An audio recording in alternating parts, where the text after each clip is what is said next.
അപ്പോഴേ ഇന്ന് ഞാനൊരു അൺബോക്സിംഗ് എന്ന് പറയാൻ പറ്റില്ല, കാരണം എനിക്കിത് കിട്ടിയ പാടെ തന്നെ ഞാനിതൊന്ന് പൊട്ടിച്ചു കേട്ടോ. അപ്പോഴാകരുത് നിങ്ങളെയും കൂടെ കാണിക്കാന്ന്.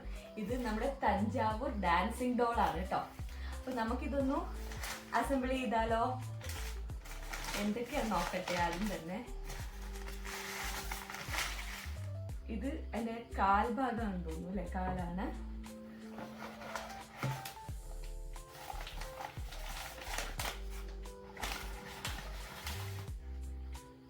ഇതതിൻ്റെ ബോഡി പാർട്ടാണ്.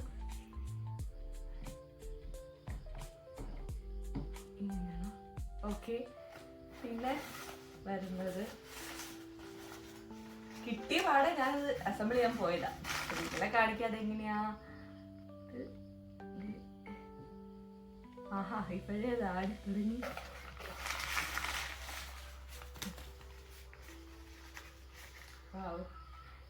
ഹെഡ്.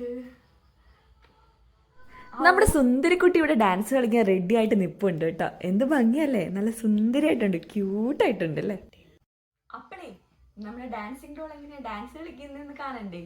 നോക്കിക്കോ. ആക്ച്വലി ഞാൻ ഉദ്ദേശിച്ച ഡാൻസിങ് ബൊമ്മ ഇതല്ലായിരുന്നു കേട്ടോ. ഇങ്ങനെ കുറേ നേരം ഇങ്ങനെ തലയാട്ടി നിൽക്കും എന്നൊക്കെയായിരുന്നു എൻ്റെ ഒരു പ്രതീക്ഷ. പക്ഷെ ഇത് നമ്മൾ ടച്ച് ചെയ്യുന്ന അനുസരിച്ച് മാത്രം ഇങ്ങനെ ചലിക്കത്തേ ഉള്ളൂ കേട്ടോ. അത് ജസ്റ്റ് ഒരു സെക്കൻഡ്സ് മാത്രമേ ഉള്ളൂ. പക്ഷെ എങ്കിലും ഇതിൻ്റെ ആ രൂപകൽപ്പന എന്താ അടിപൊളി തന്നെയാണ് കേട്ടോ.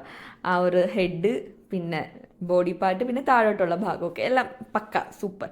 നമ്മുടെ ഈ ഡാൻസിങ് ബൊമ്മ ഉണ്ടല്ല, ടെറാക്കോട്ട മെറ്റീരിയൽ ഉപയോഗിച്ചിട്ടാണ് ഇത് ഉണ്ടാക്കിയെടുക്കാറുള്ളത്. അത് കുറച്ചും കൂടെ ക്വാളിറ്റി ഉണ്ടാവും എനിക്ക് തോന്നുന്നു. അതുകൊണ്ടാണ് ഇത് ഇപ്പം പ്ലാസ്റ്റർ ഓഫ് പാരീസും അതുപോലെ പേപ്പറും ഒക്കെ വെച്ചിട്ടാണ് ഈ ഒരു ഡോൾ അവർ മേക്ക് ചെയ്തിട്ടുള്ളത് കേട്ടോ. അതുകൊണ്ടായിരിക്കും മറ്റേത് ഇങ്ങനെ മൂവ് ചെയ്യുന്ന പോലെ അത്രയും നേരെ ഇത് നിൽക്കാത്തത്. മാത്രമല്ല ടെറാക്കോട്ടയുടെ നല്ല റേറ്റും കൂടുതലാണ് ഇതിന്. അതിനെ അപേക്ഷിച്ച് നോക്കുമ്പോൾ റേറ്റ് കുറവാണ്. എന്തായാലും എനിക്ക് ഇഷ്ടപ്പെട്ടിട്ടുണ്ട് ഈ ഡാൻസിങ് ഡോളിനെ. നിങ്ങൾക്ക് ഇഷ്ടപ്പെട്ടോ? കമൻറ്റ് ചെയ്യണേ. അപ്പോൾ ഇത്രയേ ഉള്ളൂ. ബൈ.